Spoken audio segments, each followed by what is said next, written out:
नमस्कार दोस्तों, चुनावी अपडेट के अंदर आप सभी का स्वागत है। इस देश के अंदर आप सभी ने ईवीएम हैकिंग, बूथ कैप्चरिंग की बात तो सुनी होगी और इनका विरोध भी आप सुनते आ रहे हैं। हैकिंग की बात भी सुनते आ रहे हैं, लेकिन इस चुनाव के अंदर, इस लोकसभा चुनाव के अंदर, लोकतंत्र के अंदर आप सभी ने कभी प्रत्याशियों की कैप्चरिंग की, उनके हरण की बात नहीं सुनी होगी। लेकिन इस चुनाव के अंदर आपको ऐसी घटनाएं भी सुनने को मिलेंगी। अभी सूरत के अंदर जो प्रत्याशी थे कांग्रेस पार्टी से नीलेश कुंभानी जी, जिनका पर्चा रद्द होने के बाद वो दिखाई ही नहीं दिए, गायब हो गए। और उसके बाद जो अन्य प्रत्याशी थे उन्होंने अपने पर्चे, अपने नामांकन वापस ले लिए। ये एक बीजेपी सरकार की सोची समझी साजिश थी। वहां से बीजेपी के प्रत्याशी को निर्विरोध चुनने के लिए, और हुआ भी ऐसा ही। कांग्रेस का प्रत्याशी गायब हो गया और अन्य प्रत्याशियों ने अपने पर्चे वापस ले लिए और वहां से बीजेपी का जो प्रत्याशी था वो निर्विरोध वहां से चुना गया। और सूरत जैसी घटना अभी लेटेस्ट 29 अप्रैल को इंदौर के अंदर घटी। इंदौर के अंदर 29 अप्रैल को नामांकन पत्र वापस लेने का आखिरी दिन था और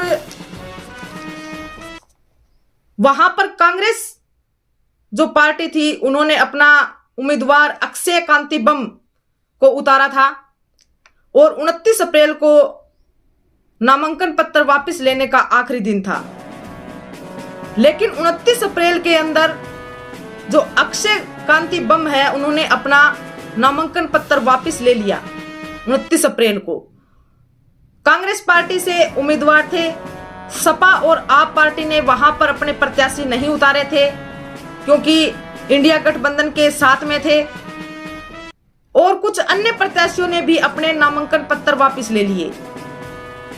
राष्ट्रीय पार्टी और इंदौर के अंदर 27 लाख वोटर्स, उनसे उनका वोट देने का जो विकल्प है वो छीन लिया गया। और जो कांग्रेस का जो प्रत्याशी है वो अपना नामांकन पत्र वापस लेकर सर झुकाए हुए चल रहा था और बीजेपी के जो कार्यकर्ता थे वो उसको चारों ओर से घेरे हुए थे और वो उसे गाड़ी में बिठाकर ले गए। ये सरासर लोकतंत्र की हत्या है और प्रत्याशियों का हरण है जो बीजेपी सरकार कर रही है। ये एक सोची समझी साजिश है।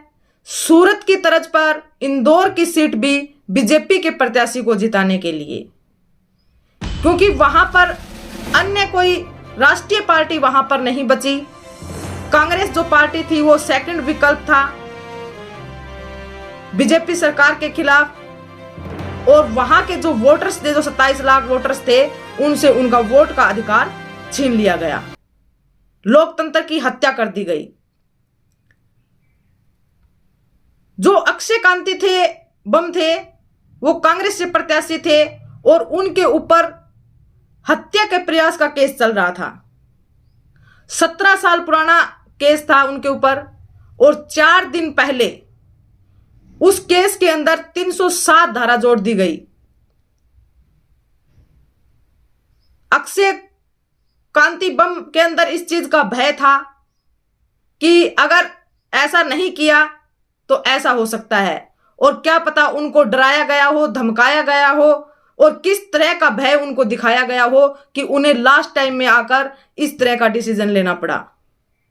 हमारी जो कोर्ट्स हैं उनको भी देखना चाहिए कि चुनाव चल रहे हैं और 17 साल पुराने केस के अंदर अब 307 धारा जोड़ के और उन्हें 10 मई को कोर्ट में आने के लिए बुलाया गया था। ये एक प्रत्याशी के साथ उसको डर दिखाकर, भय दिखाकर और उसे हराने की जो साजिश रची गई कांग्रेस पार्टी को और कांग्रेस के प्रत्याशियों को तोड़ने की साजिश रची गई, ये एक लोकतंत्र के लिए बहुत बड़ा खतरा है। ये चीजें इतने साल पहले भी हो सकती थी और कुछ दिन बाद भी हो सकती थी, लेकिन ये इसी चुनाव के समय पर सामने आई। ये एक सोचने का विषय है कि बीजेपी सरकार किस तरीके से अपना माइंड गेम खेल रही है और प्रत्याशियों को चुनाव में अपने सामने उतरने ही नहीं दे रही है। चुनाव फाइट करने से पहले ही उनको बाहर कर रही है। जनता के पास सेकंड विकल्प नहीं छोड़ा जा रहा है। उनसे उनका वोट का अधिकार और जो लोकतंत्र जो आजादी देता है वो अधिकार उनसे छीना जा रहा है। ऐसा नहीं है कि वहां पर अन्य उम्मीदवार, अन्य प्रत्याशी नहीं है, 14 अन्य प्रत्याशी भी है, लेकिन जो राष्ट्रीय लेवल की जो पार्टी थी, कांग्रेस पार्टी थी, और आप और सपा गठबंधन में थे वहां पर, और वहां से उन्होंने प्रत्याशी को उतारा था और बिल्कुल चुनाव के समय में लास्ट टाइम पर आकर उन्होंने अपना नामांकन पत्र वापस लिया। ये एक सोची समझी साजिश है और ये जनता के साथ भी एक छलावा है और लोकतंत्र की सरेआम हत्या है। बूथ कैप्चरिंग, ईवीएम हैकिंग जैसी बात सुन रहे थे, लेकिन अब तो प्रत्याशियों का भी सरेआम हरण हो चुका है। ये एक सोचने का विषय है। अब बीजेपी सरकार के जो तमाम वादे थे, जो तमाम ये बातें कर रहे थे, 400 पार, इस तरह के ये कर देंगे, 400 पार आएगी, ये आएगी, वो आएगी। अब की बार चुनाव के अंदर इन्हें ऐसा कोई मुद्दा नहीं मिला जिनके बलबूते पर ये चुनाव लड़ सके और चुनाव जीत सके। अब इनका माइंड गेम और ही कहीं चल रहा है कि हमारे सामने जो प्रत्याशी खड़े हो रहे हैं उनको हम किस तरीके से तोड़ें। और पिछले काफी दिनों से आप देख ही रहे हो, जो इनके विपक्षी हैं, जो इनके खिलाफ आवाज उठा रहे हैं, उनको जेलों के अंदर डाला जा रहा है। पुराने केसेस उठाकर रीओपन किए जा रहे हैं। जो राष्ट्रीय पार्टी थी, उनके जो अध्यक्ष हैं, उनके जो लीडर हैं, उनके ऊपर केस बनाए जा रहे हैं और उनको जेलों के अंदर डाला जा रहा है। ये एक नया प्रोपेगेंडा है बीजेपी सरकार का सत्ता में फिर से आने का, कि कोई सामने होगा ही नहीं तो हम निर्विरोध चुने जाएंगे। चुनाव के टाइम में ऐसी ऐसी घटनाएं सामने आना, ये हमारे लोकतंत्र के लिए सबसे बड़ा खतरा है और हमारे संविधान के लिए भी खतरा है। हमें एक सोचने का विषय है कि जो पार्टी है उनको गिराने का काम किया जा रहा है और जो हमारे जो वोटर्स हैं, हमारी जो आम जनता है, उनके साथ ये छलावा किया जा रहा है और लोकतंत्र की हत्या हो रही है। विपक्ष ये छोड़ ही नहीं रहे हैं, जनता से विकल्प नहीं छोड़ रहे हैं वोट देने का।